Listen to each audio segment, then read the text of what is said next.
we first bought this house, I loved this room. It was a bonus room over the garage.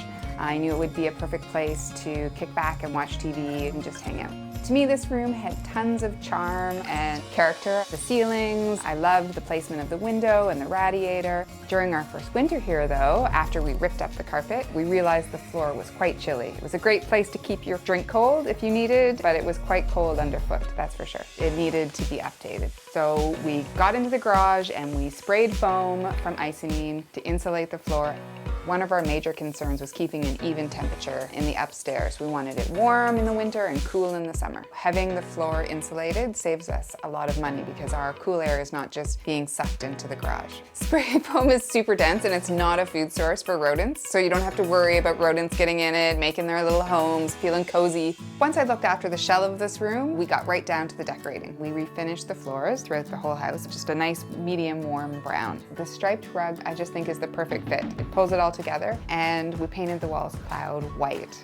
There was one great closet, and I kept looking at the other side of this room, which has sort of a sloped ceiling, and trying to figure out how to best use that space. So I hired David Galooly Carpentry. I had to find 2 new doors that matched, and we are so happy with the way it turned out. They look like they've always been there, which was the point.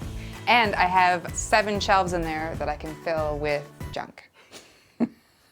I didn't want to put in a big built-in unit that felt new. I wanted to keep the charm of the house. This dresser actually was my grandfather's, and my dad refinished it in the 80s. So it was the perfect little fit in there. I think it adds charm and history. There's only one place to sit in this room, so I needed to maximize the seating space. So I went to Barrymore and picked out this beautiful sofa. It was really long and really deep, and it was a perfect fit.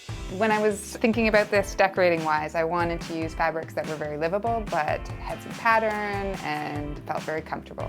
On the sofa, I did a Tuscan linen in natural. I picked up this ottoman at the Restore. I was very happy to find it. And I did a sort of an ECAT polka-dot that I thought was fun and would wear well. It's kind of in a slate blue. And then the drapes, because it's such a tiny room and it needs to work hard, there was only one real place to make a big kind of decorating moment, and that was this window. Tonic Living did a beautiful job sewing these drapes. I love this Schumacher pattern. It's an older pattern that they've reintroduced, and the ferns just totally suit the house. It sort of reminds me of the Sound of Music drapes.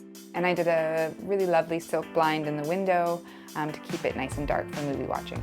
The series above the sofa is something I've had for a long time. I got it at an auction. It's 8 pieces, and it's called The Fat Man and the Bird. I don't know who the artist is, but I got them for $4 each. The 2 art lamps back there are meant just to be little mood lighting or reading lamps. I love it, this space. It's the first space I've decorated in the house, and I know we're gonna get a lot of use out of it. We're gonna be up here all winter, very snug, watching movies.